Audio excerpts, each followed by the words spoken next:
Loyo opedelico 1493 vibrobicon una noticia q recoria sus caminos polvorientos. Y sus buliciosis eudades portuarias, a naviganti genoves, al servicio de los reyes dies popa. Había cruzado el mar tenebroso y halado tierras allende el oceano.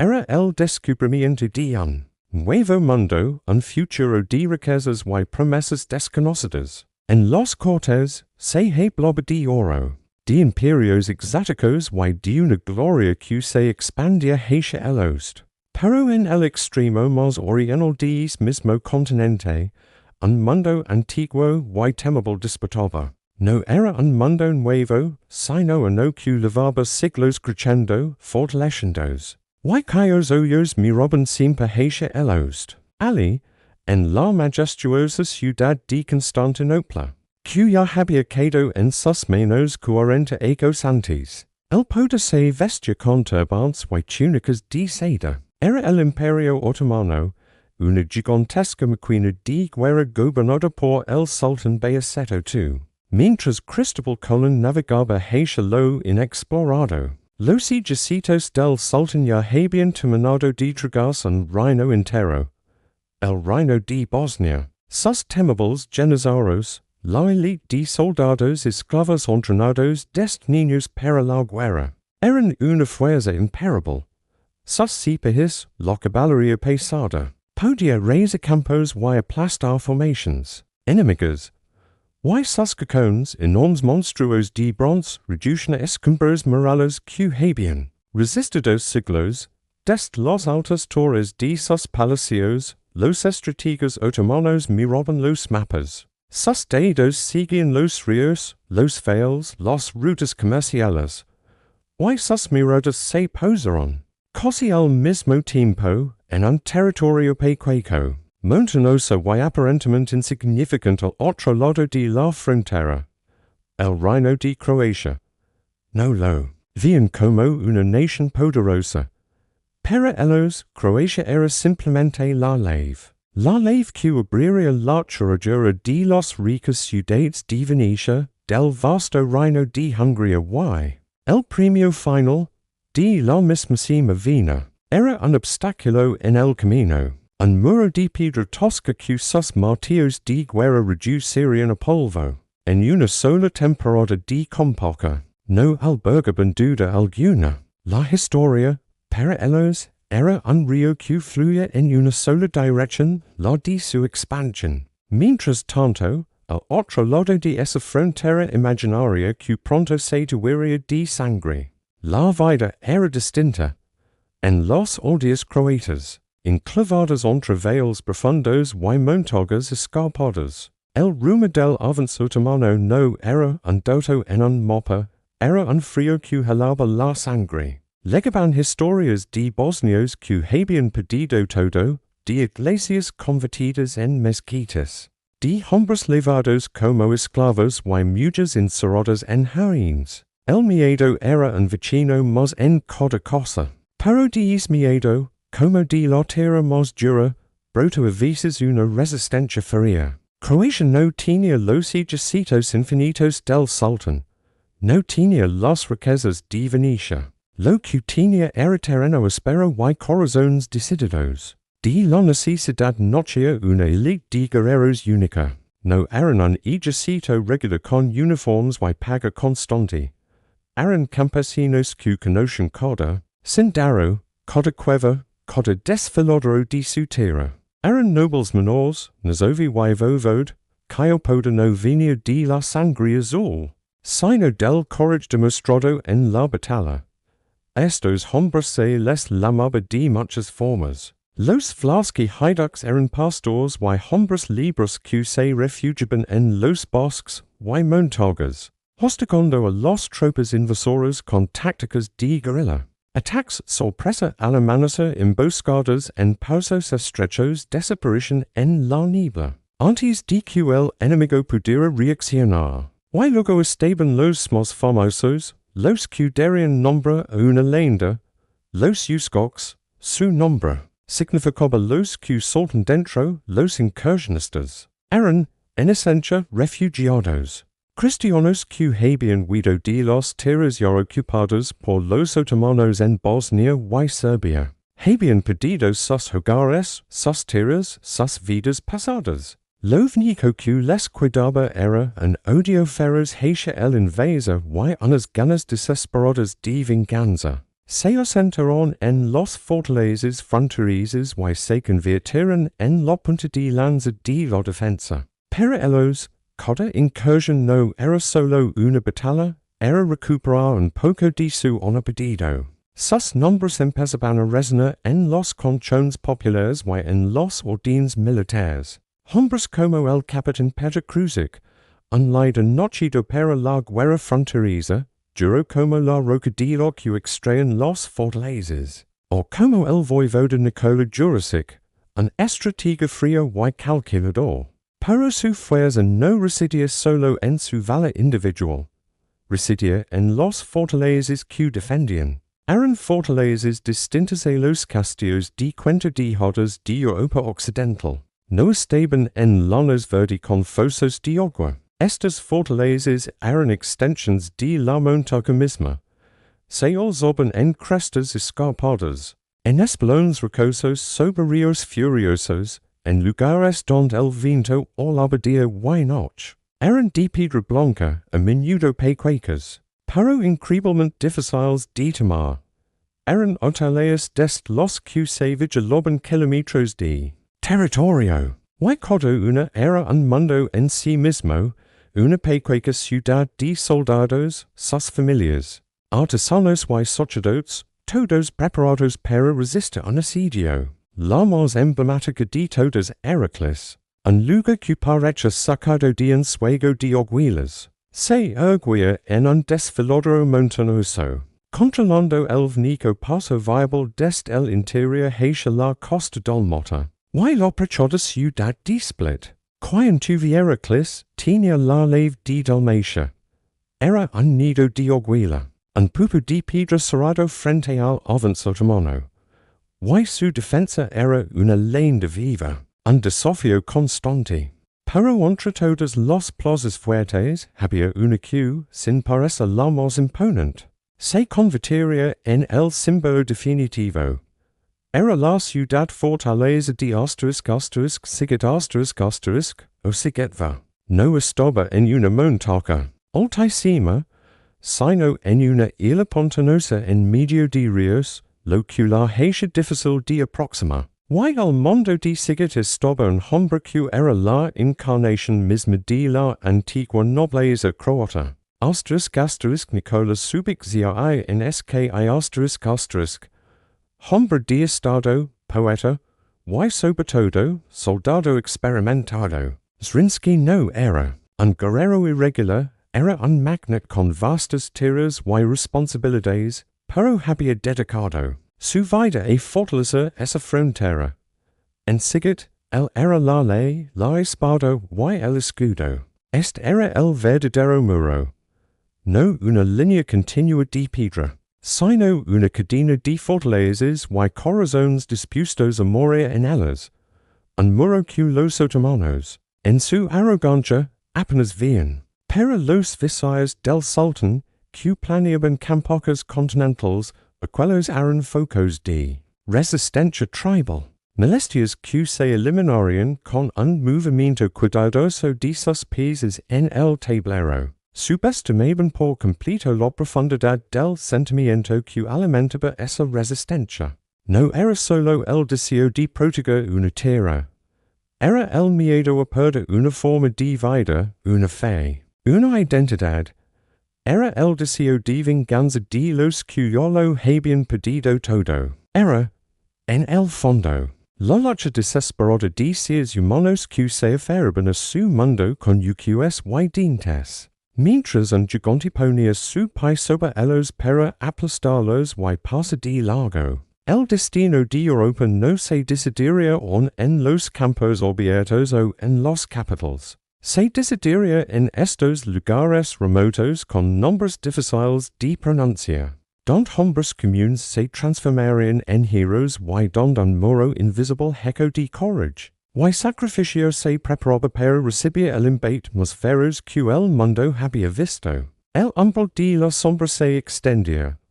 Y pronto la oscuridad la maria e la puerta la avalancha comenzó. Como siempre lo hacía, con un murmullo lejano que se convertía en trueno. No era el sonido de una tormenta, sino el de miles de coscos golpeando la tierra seca. Eran los quinces la caballería ligera otomana, los jinetes del viento. Cruzaban la frontera no debullada en ningún mapa con una velocidad aterradora. Su misión no era enfrentarse a ejércitos, sino sembrar el pánico. Quemaban los cosechas que estaban a punto de ser cegadas. Cosechas en los que los campesinos croatas habían depositado toda su esperanza para el invierno. Las humoradas negras eran la primera sigil del terror. Luego llegaban a los aldeas indefensas. Los relatos que llegaban a las fortalezas eran siempre los mismos.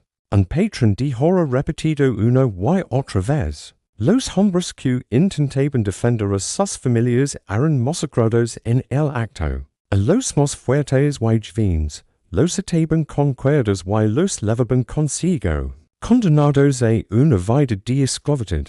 A las mujeres y niños los arrastraban, su destino aún más incierto y sombrío. Las iglesias de madera, a veces los únicos edificios sólidos de la aldea. Ardían hasta quedar en negros esqueletos carbonizados. El mensajero claro, la tierra que quedaba atrás, debía volverse inhabitable, un desierto que aislara a las fortalezas rebeldes.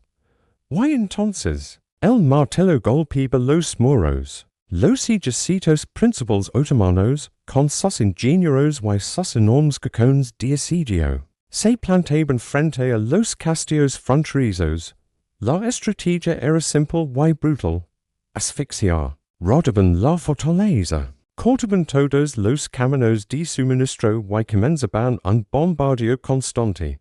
Las murallas. Testigos de siglos, temblaban bajo el impacto de las balas de piedra y luego de hierro. Para los defensores, cada día era un suplicio.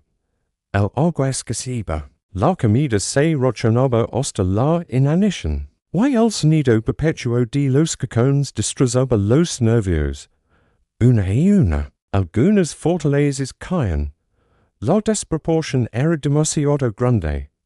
A veces, una mina excavada bajo los muros hacía saltar por los aires una torre entera. Otras, la traición hacía su trabajo. Un defensa desesperado o alguien sobornado con la promesa de salvar su vida. Abría una puerta secreta en la oscuridad de la noche. Cada victoria otomana era celebrada con un nuevo nombre en sus mapas. Y una nueva base desde donde lanza el siguiente ataque. Para los croatas, el golpe más duro liga en 1526, pero no en su tierra. Lejos, en las llanuras húngaras de Mohacs, los ejércitos combinados del rey de Hungría y Croacia. Luis II, se enfrentaron a la máquina de guerra otomana al mundo del Sultán Solimán el Magnífico. La batalla fue una carnicería. La caballería pesada húngara carga con violencia, pero fue aniquilada por el fuego disciplinado de los janízaros y la artillería. El propio rey Luis, intentando huir, se ahoga en un río. El reino de Hungría, del que Croacia formaba parte, quedó decapitado y dividido. La noticia liga a las fortalezas como un invierno anticipado. El gran reino que supuestamente era su respaldo yace destrozado. Ahora, Croacia no era solo la frontera, era el último bastión. La sombra otomana parecía alargarse, imparable. Pero en la desesperación, surgió una forma de lucha que resultaría ser la más molesta para el gigante. Si no podían ganar en campo abierto, ganarían en la sombra. Las fortalezas que resistían no eran sitios pasivos, eran colmenas de actividad feroz, de noche. Pequeñas puertas, paternas, se abrian en silencio, por ellos salían grupos de uscox y hidux, vestidos con ropas oscuras, moviéndose como lobos entre los matorrales. Su objetivo no era el ejército enemigo, sino su vida. Atacaban los lagos y vulnerables caravanas de suministros que alimentaban a los sitiadores otomanos, capturaban carros de grano, riaban bueyes, robaban pólvora. Una incursión exitosa podía retrasar un asedio durante días. Su destino declarado era Viena, pero en el camino, el viejo sultán sabía que no podía dar atrás un punto de resistencia. Una espina, por pequeña que fuera, podía infectar el costado de un gigante. Esa espina era Sigurd? Y el mundo de Sigurd estaba un hombre que solamente yo conozco de nombre, Nikola Šubić Zrinski, un noble croata, and de su región con fama de valiente y turco. Pero Solomon era un obstáculo menor, un gesto de magnanimidad bostaria. Envía emisarios a la fortaleza incluso antes de liga, ofreciendo a Zrinski riquezas inimaginables, títulos en el Imperio, un futuro de lujo si simplemente abría las puertas. Era la oferta racional, pero que moría por un montón de piedras en un pantano. Dentro de Sigurd, el ambiente era de una calma tensa. La fortaleza no era enorme. Consistía en una ciudad baja, de madera y ladrillo, y una ciudadela interior más fuerte, en una isla rodeada por aguas pantanosas. Zrinski tenía bajo su mundo unos de point frío o hombres, una mezcla de sus soldados croatas, algunos húngaros y un puñado de mercenarios. Frente a los 100,000 de Solomon, la cifra era risible. Todos lo sabían. Zrinski reunió a sus capitanes y a los hombres que pudo. No les habló de tácticas complicadas. Les habló con una claridad brutal. Les mostró la carta del sultán con sus ofertas. Luego, según los relatos, les dijo algo parecido a esto: detrás de estas murallas están vuestra fe, están vuestras familias, están vuestra honor. Delante está la esclavitud. Yo no he vivido todos estos ecos para terminar mis días como un perroatado de un siglo otomano. Y así que vosotros tampoco. No hubo discusión. La decisión estaba tomada. Pero Zrinski no era un fanático irracional. Era un veterano. Sabía que la ciudad baja, de madera, era indefendible ante la artillería que se avecinaba. Así que hizo algo que deja perplejos a los observadores otomanos, ordenó evacuar la ciudad baja y luego la incendió. Él mismo se arrojó la primera antica. Las llamas devoraron las casas, los almacenes, todo. No le dejaron al enemigo ni un solo refugio. Se replicaron todos a la ciudadela interior, un espacio mucho más reducido y fácil de defender. El humo negro de las llamas fue su respuesta al emisario del sultán. No querían sus riquezas, querían una tumba digna. A principios de agosto, el horizonte alrededor de Sigurd se oscureció. No eran nubes. Era el ejército otomano. Plantaron sus tiendas miles de ellas, convirtiendo los campos en una ciudad de seda, multicolor. La tienda del sultán, un palacio de tela, se erigía en una colina con vista a la fortaleza.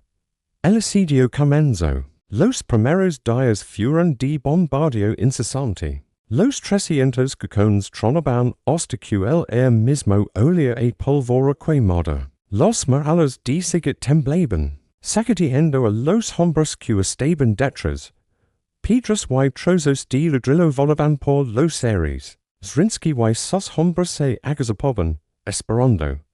Sabían que el bombardeo era solo el preludio. Luego vino el primer asalto masivo. Oleadas de soldados otomanos, animados por el sonido de los tambores y los címbalos, se lanzaron contra las murallas, escaleras en mano. Fue entonces cuando los defensores mostraron su yugo. Desde las almenas, no solo lanzaban piedras, Lanzaban agua hirviendo, acid al quatronado o que prendían fuego con flechas ardientes. Los gritos de los atacantes que modos vivos se mezclaban con el estruendo de la batalla. Los croatas y húngaros luchaban con una desesperación silenciosa y eficiente. No eran heroes de leyenda, eran hombres con los ojos inyectados en sangre, los manos agarrotados already de los espadas, defendiendo cada palmo de piedra por detrás no había nada más. El asalto fue rechazado.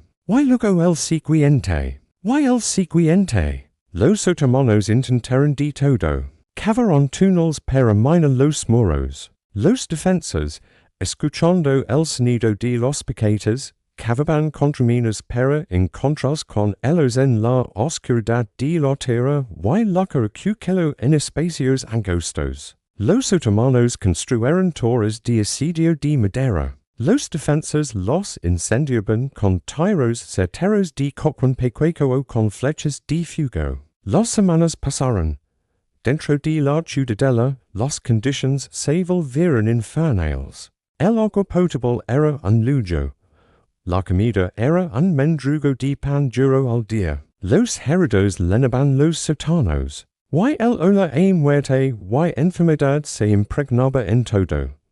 Pero cada macana. Cuando el sol iluminaba las murallas líneas de cicatrices, la bandera de Zrinski onondiba. Solomon, dest su tienda, no podía creerlo. La ira se apoderaba de él. Est granjero croata, est pero infiel, estaba desafiándolo, humilándolo frente a todo su ejército. Retrasaba la gran maja sobre Viena. Los badges otomanos ya eran escandalosos, miles de sus mayores hombres muertos en pantano. La obsesión se apoderó del viejo sultán. Ya no se trataba de Viena. Se trataba de Sigurd, se trataba de Zrinski, o de new attacks de y noche, sin descanso. Quería la cabeza del ban croata aquel quia precio. A finales de agosto, la situación dentro de Sigurd era insostenible.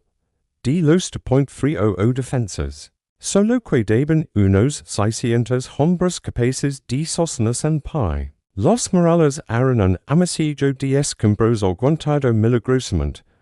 No había ya ni agua ni comida. El final era una certeza. Zrinski lo sabía.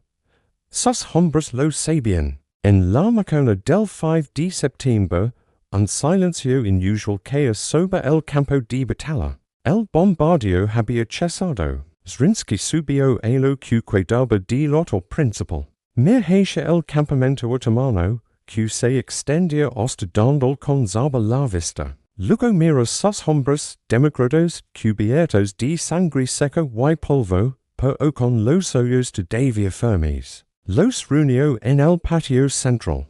Su especialidad eran los caballos. Un campamento otomano sin sus monturas era un campamento cojo. Los Yuskoks se infiltraban en las zonas donde los animales pasían. Cortaban las cuerdas, y con silbidos y gritos espantaban a cientos de caballos, hacia tierras controladas por los croatas. Era un golpe al orgullo y a la logística. Se convertían en dueños de la noche, en una pesadilla constante. Cada comandante otomano tenía que destinar cientos de hombres solo para vigilar sus propios campamentos. Hombres que no estaban asaltando murallas. Y entre todas las fortalezas, una se alzaba como un símbolo de esta resistencia impertinente. Asterisk, asterisk, clis, asterisk, asterisk. La fortaleza del desfiladero se había convertido en una espina clavada en la garganta del Imperio. Controlaba la ruta hacia Split y el mar Adriático, un objetivo crucial. El capitán asterisk, asterisk, Petar Kruzik asterisk, asterisk, la había convertido en su reino de piedra. Bajo su mando, los defensores no solo aguantaban, sino que hostigaban. Desde las alturas, vían como hormigas a los ejércitos otomanos que intentaban pasar por el valle y les lanzaban ataques repentinos. Clis era más que una fortaleza militar. Era un refugio. A sus pies se agolpaban los campesinos de la región, que huían de las aquenses. Dentro de sus muros, la vida continuaba, precaria, paro testaruda. Se celebraban misas, se reparaban armas, los niños corrían por los patios, aprendiendo desde pequeños que el mundo fuera de aquellos muros era un lugar peligroso. Cruzic no era un rey, sino un padre severo para esa comunidad de resistentes. Su nombre era sinónimo de Turquetid. Por eso, el Imperio Otomano decidió que Clis debía caer. No podía seguir tolerando ese desafío. En 1537, un ejército enorme, bien aprovisionado y con una determinación férrea, se apostó frente a sus murallas. Este no era un simple raid de castigo. Era una operación de exterminio. El asedio fue épico y brutal. Los otomanos lanzaron oleada tras oleada contra las puertas. Sus canones no dejaron de tronar. Los defensores, dirigidos por Cruzic, repelieron cada ataque. Lanzaban rocas y se hirviendo, todo lo que tenían. Las pérdidas otomanas eran escandalosas. Pero el tiempo y la traición trabajan a favor del sitiador. Los meses pasaban, la comida dentro de Clis se acabó. La pólvora escaseaba. La esperanza de un ejército de rescate se desvanecía día a día, porque no existía tal ejército.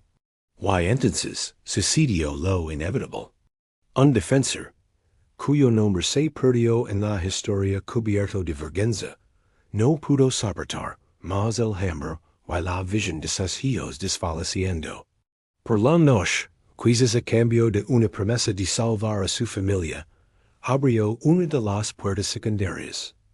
El grito de alarma llegó demasiado tarde. Los janizaros irrumpieron como una riada. La batalla dentro de las murallas fue una carnicería cuerpo a cuerpo en cada colén, en cada tor. Petar Cruzic, luchando hasta el último aliento, cayó bajo una docena de cimitarras. Su fortaleza, su hogar, su símbolo, fue tomada. La caída de Clis en 1537 no fue solo la pérdida de una posición estratégica. Fue un golpe al alma de la resistencia croata. Era la prueba de que en siquiera el lugar más fuerte, defendido por el hombre más valiente, era invencible frente al poder aplastante del Imperio. El eco del derrum de sus murallas resonó en todas las demás fortalezas fronterizas. Un frío silencio de desesperanza se extendió. Si Clis había caído, ¿tu plaza podría resistir? El muro invisible parecía haberse quebrado. La sombra, por fin, estaba a punto de engulirlo todo. El gigante, tras limpiarse la sangre de la espada, ajustó su yelmo y miró hacia el norte. El camino parecía desviado, pero se equivocaba. Lo más duro en estaba por llegar. La noticia de la caída de Clis se extendió por Europa como un escalofrío. Para los comandantes otomanos fue la confirmación final. Aquella resistencia croata testaruda, aunque admirable, tenía un límite. Era cuestión de aplicar la fuerza suficiente. El camino hacia el corazón de Europa, tras décadas de lucha en estas tierras ásperas, parecía por fin despejado. Solo quedaban algunos puntos rebeldes por someter. Uno de ellos era una fortaleza en una zona pantanosa, algo alejada de las principales rutas.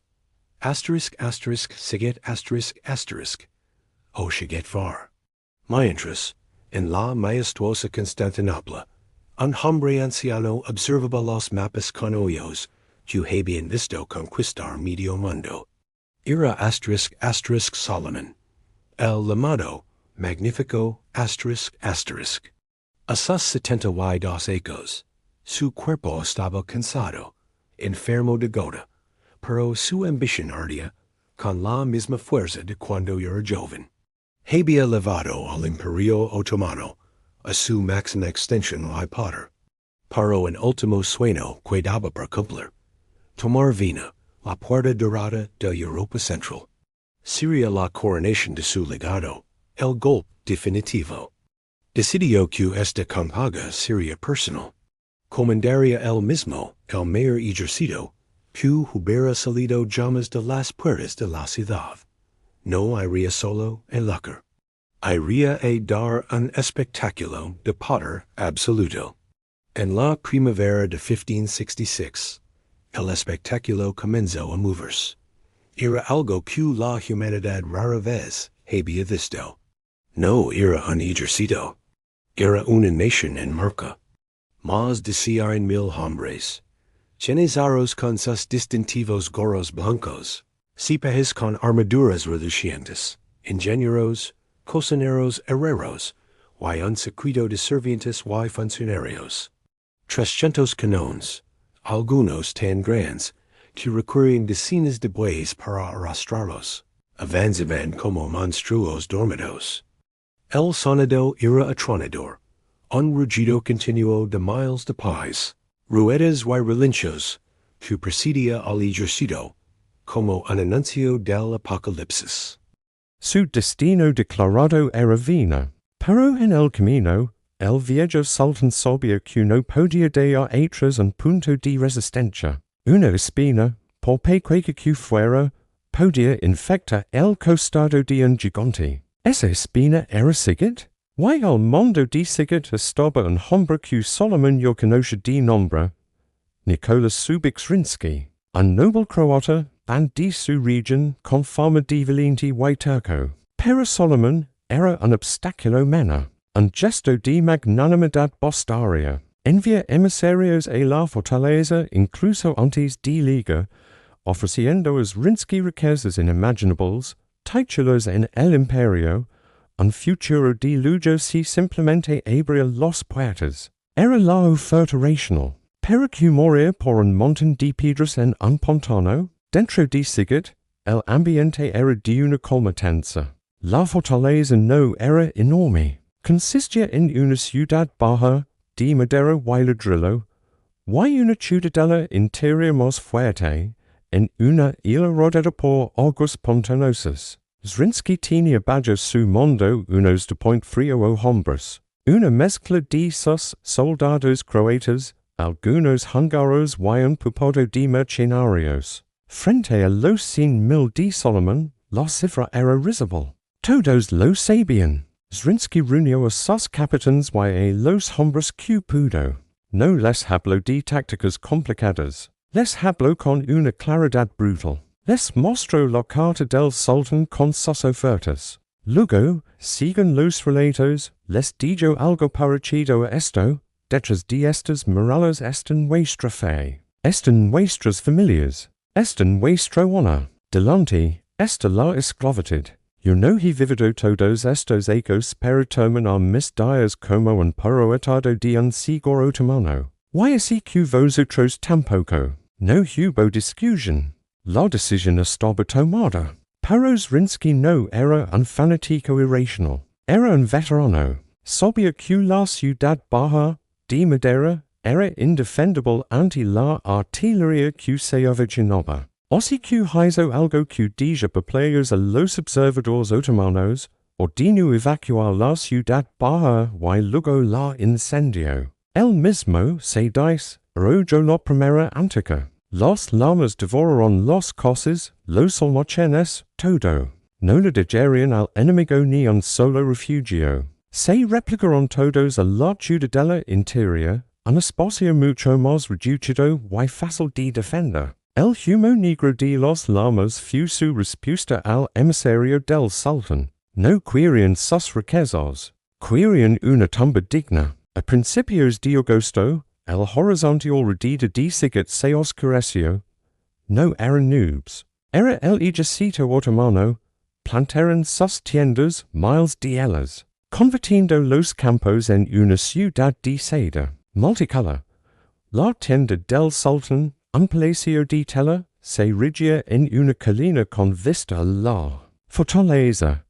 El asedio comenzó. Los primeros días fueron de bombardio incesante. Los 300 cacones tronaban hasta que el mismo olía a pólvora quemada. Los murallas de sigue temblaban, sacudiendo a los hombres que estaban detrás.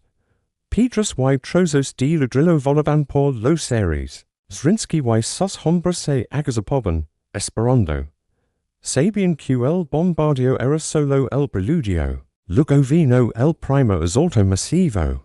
Oleadas de soldados otomanos, animados por el sonido de los tambores y los címbalos, se lanzaron contra los murallas, escaleras en mano. Fue entonces cuando los defensores mostraron su yugo. Desde las almenas, no solo lanzaban piedras, lanzaban agua hirviendo, acid alquitranado o que prendían fuego con flechas ardientes. Los gritos de los atacantes quemados vivos se mezclaban con el estruendo de la batalla. Los croatas y húngaros luchaban con una desesperación silenciosa y eficiente. No eran heroes de leyenda, eran hombres con los ojos inyectados en sangre, los manos agarrotados already de las espadas, defendiendo cada palmo de piedra por detrás no había nada más. El asalto fue rechazado.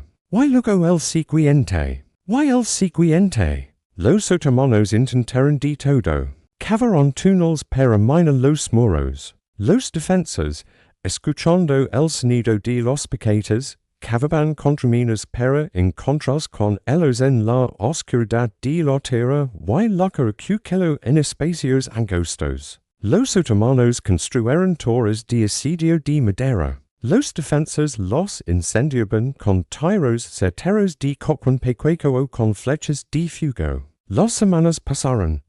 Dentro de la ciudadela, las conditions se volvieron infernales. El agua potable era un lujo. La comida era un mendrugo de pan duro al día. Los heridos lenaban los sotanos. Y el olor a muerte y enfermedad se impregnaba en todo. Pero cada mañana, cuando el sol iluminaba las murallas líneas de cicatrices, la bandera de Zrinski ondeaba. Solimán, desde su tienda, no podía creerlo. La ira se apoderaba de él. Granjero croata, pero infiel, estaba desafiándolo, humilándolo frente a todo su ejército. Retrasaba la gran maja sobre Viena. Los badges otomanos ya eran escandalosos, miles de sus mayores hombres muertos en pantano. La obsesión se apoderó del viejo sultán. Ya no se trataba de Viena. Se trataba de Sigurd, se trataba de Zrinski, o de new attacks día y noche, sin descanso. Quería la cabeza del ban croata aquel cual precio. A finales de agosto, la situación dentro de Sigurd era insostenible. De los .30 defensas. Solo quedaban unos 600 hombres capaces de sostenerse en pie. Los murallas eran un amasillo de escombros aguantado milagrosamente. No había ya ni agua ni comida. El final era una certeza. Zrinski lo sabía.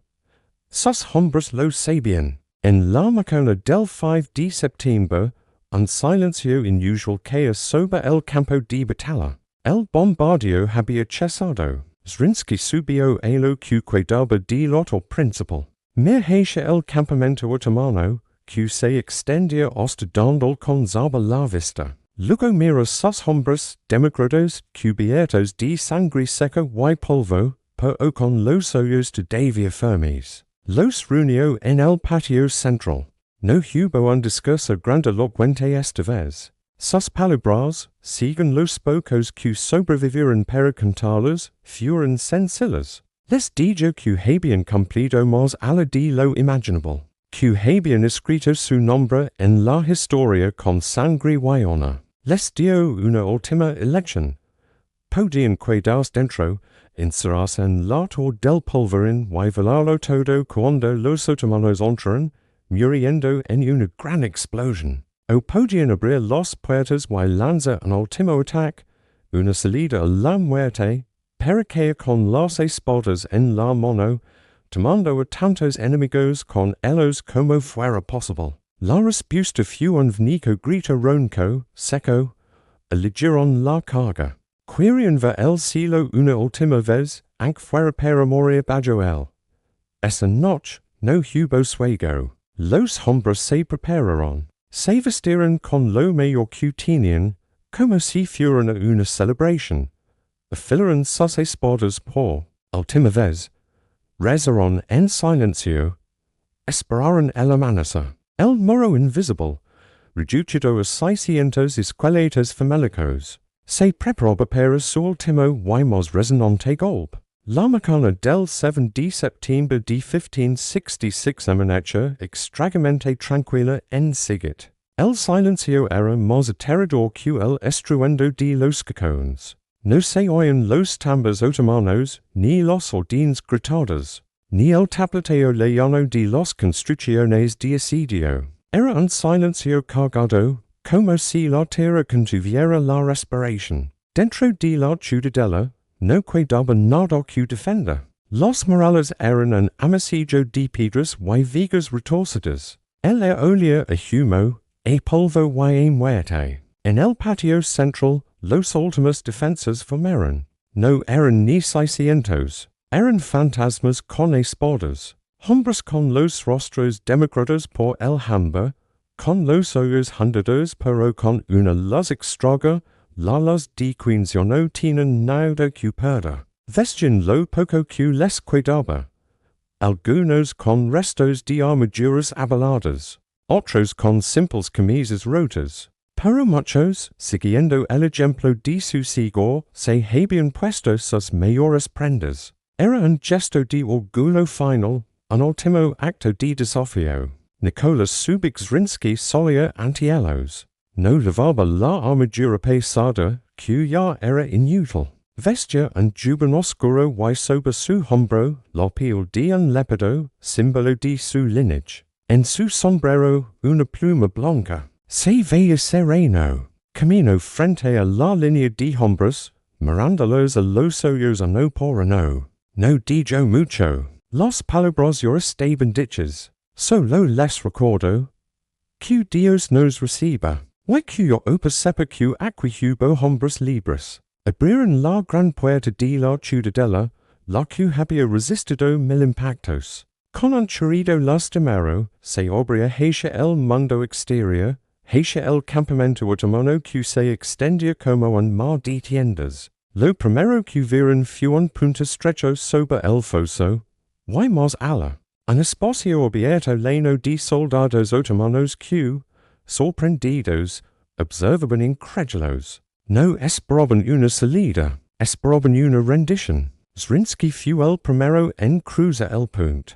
No corrió. Caminó con determinación, con la espada en una mano y en la otra, un arcabuz. Detrás de él, el resto de los hombres, en una columna compacta. No gritaron. El único sonido era el de sus pasos sobre la madera y el jadeo de sus respiraciones. Pero los otomanos que los observaban debía de ser una visión espectral, irreal.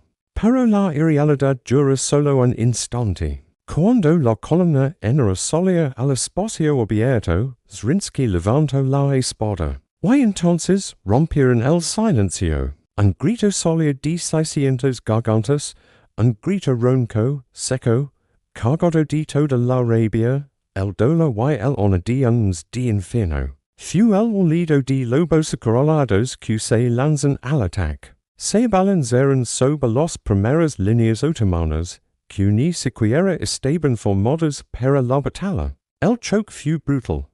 Los defensores, alimentados solo por la desesperación final, lucharon con una fuerza sobrehumana. No había táctica, solo furia.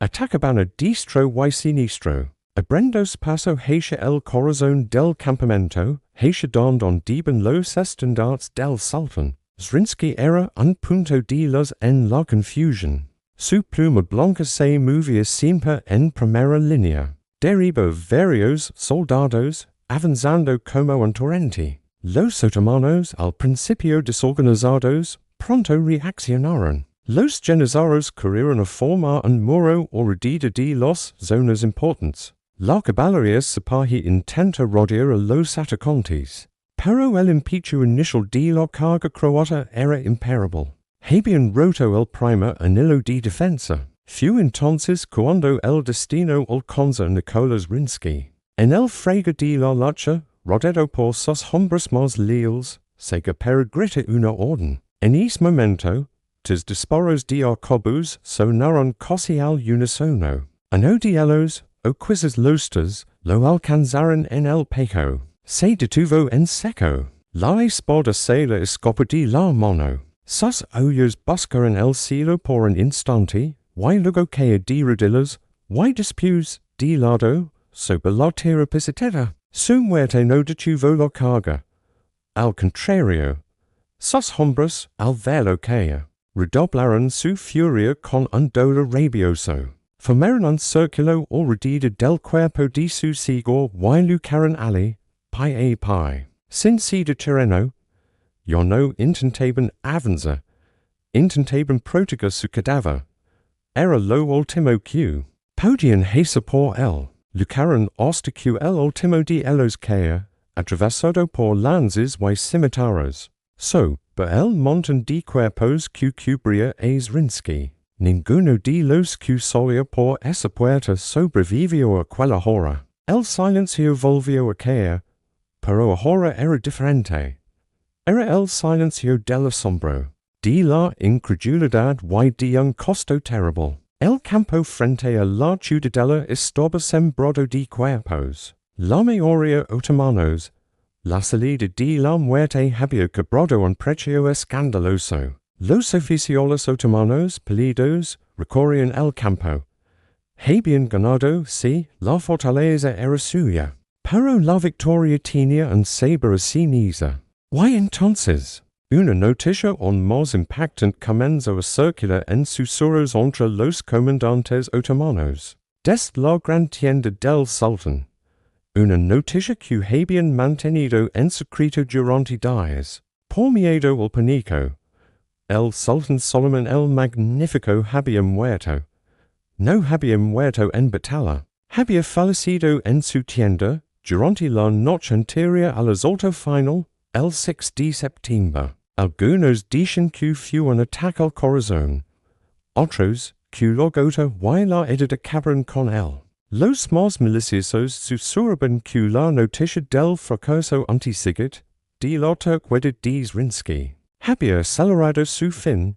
Sus visaires y su gran visir, Sokolu Mehmed Pasha, decidieron ocultar la muerte, temían que la noticia desmoralizara al ejército y provocara una lucha por el poder.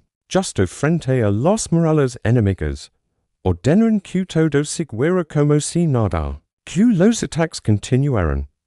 Que se fingiera que el sultán observaba desde su tienda. Así que, mientras los últimos defensas de Sigat celebraban su destino con sangre, el hombre que había ordenado su destrucción ya yacha muerto, embalsamado en secreto. Su corazón extraído y enterrado en el lugar donde caía su tienda. La ironía era monumental. El más poderoso soberano de la tierra y el defensa de una pequeña fortaleza pantanosa habían encontrado su fin casi al mismo tiempo.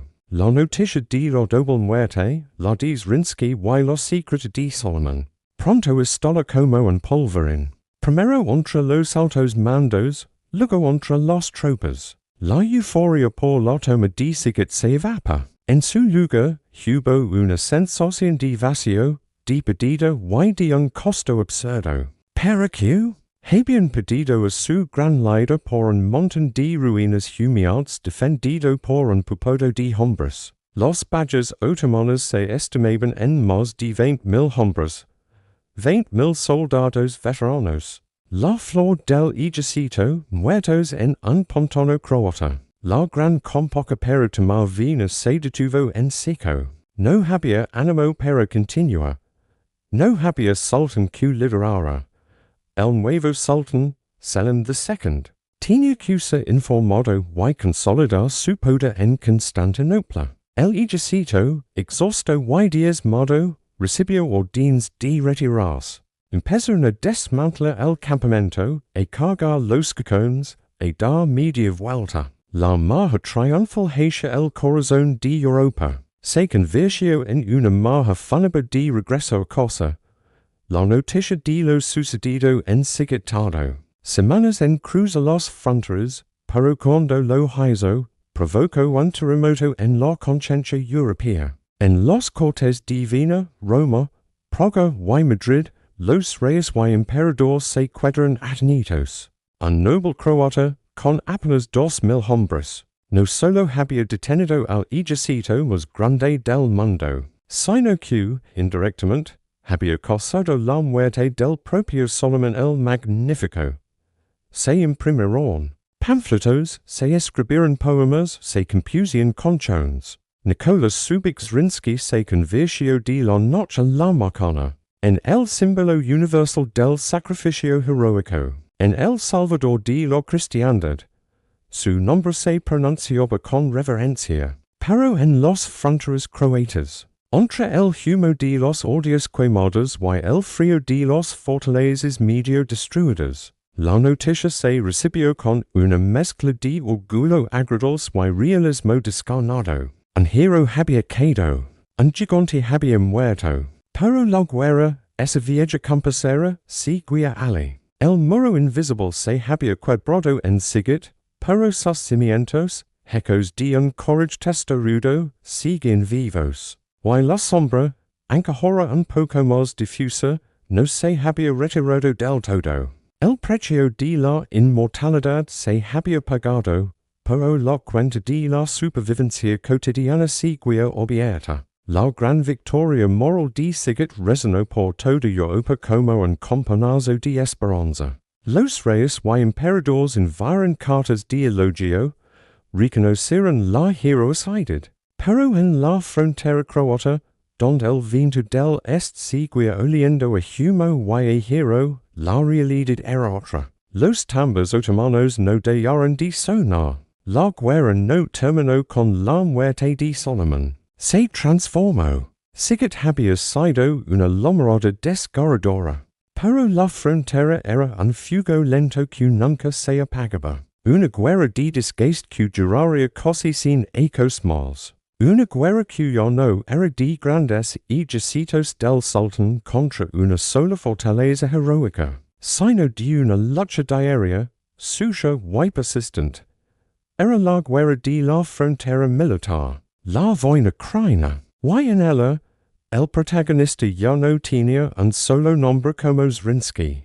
Tenía 1000 nombres, la mayoría olvidados. Era la guerra del capitán Ivan Lenkovic. Un hombre que no era un noble de alta cuna, sino un guerrero hecho a sí mismo, un estratega de la tierra espera. Tras Sigit, comprendió que la única manera de sobrevivir era volverse escardizo, implacable y cruel como el mismo enemigo. Perfeccionó el arte de la guerra de guerrillas desde las fortalezas que aún resisten. Organizó a los Uskoks en unidades pequeñas y móviles. Su regla era simple: nunca presenta batalla en campo abierto.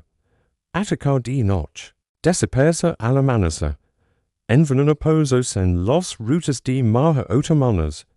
Quitaron el fuego al Gigante. Lenkovic y hombres como el convirtieron la frontera en un laberinto de muerte. Las fortalezas ya no eran solo lugares para resistir un asedio, eran nidos de avispas. De ellas salían constantemente pequeños grupos que hostigaban, espiaban y desangraban lenta, pero constantemente. La capacidad otomana. El costo de mantener una guarnición en territorio croata se volvió exorbitant para los otomanos. Cada soldado enviado allí era una pieza que podía ser eliminada en una emboscada en un bosque, o en un ataque sorpresa o en caramoto de suministros.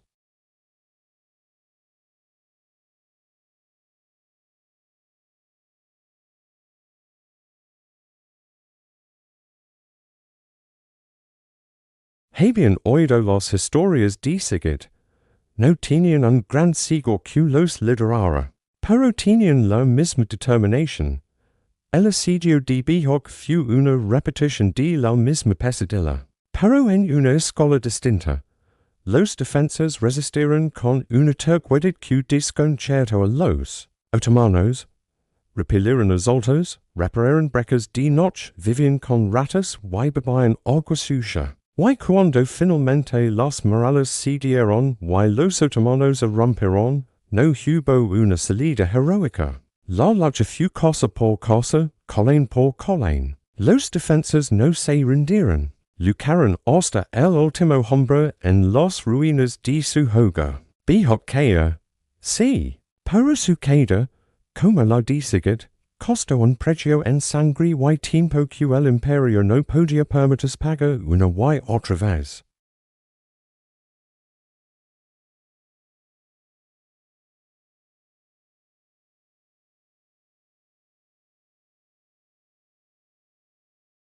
Por primera vez presentaron una batalla campal bien planeada. Atrajeron a los otomanos hacia una zona pantanosa entre los ríos Sava y Kupa. Cuando la caballería pesada otomana carga se atascó en el lodo, fue entonces cuando las fuerzas defensoras, apostadas en posiciones seguras, abrieron fuego con artillería y arcabuces. La batalla fue una trampa perfecta.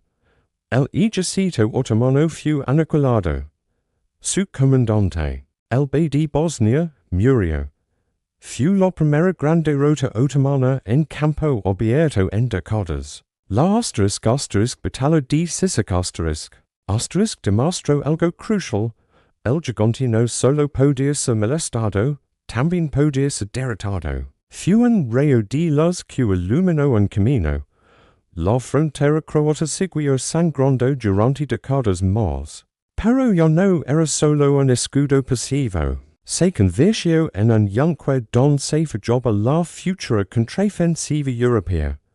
Los hombres que crecieron en esa tierra, los hijos y nietos de los Uskoks, se convirtieron en soldados endurecidos, expertos en la guerra contra las tácticas otomanas. Eran la infantería lidera ideal. Los exploradores perfectos para los grandes ejércitos imperiales que empezaban a socar con expulsa al invasor. Y luego se materializó casi un siglo después de seguir. En 1683, otro gran ejército otomano puso sitio a Viena. Pero esta vez, Europa estaba más unida. Y entre las fuerzas que acudieron a liberar la ciudad, llegaron también regimientos croatas.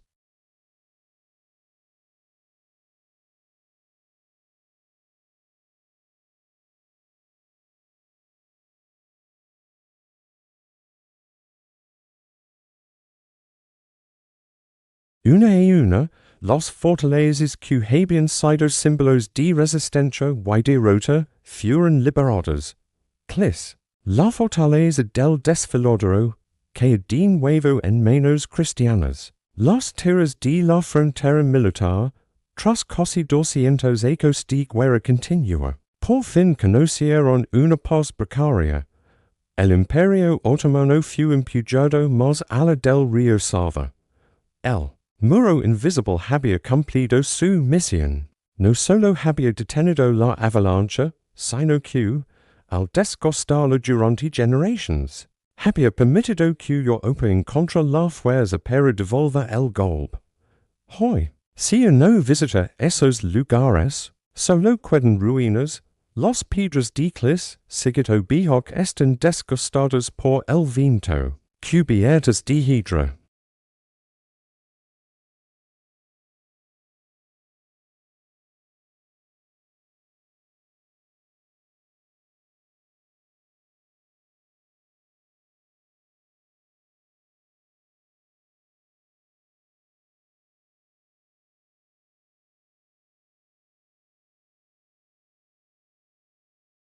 Que paga un precio inmenso en sangre y sufrimiento, no para ganar gloria, sino simplemente para seguir siendo quienes eran. Su sacrificio, anónimo y colectivo durante siglos, ** modificó el mapa de Europa **. Le dio tiempo al continente para respirar, para organizarse, para sobrevivir. El moro más fuerte no es el que se ve, es el que se leva dentro. El moro heco de la voluntad de decir hasta aquí.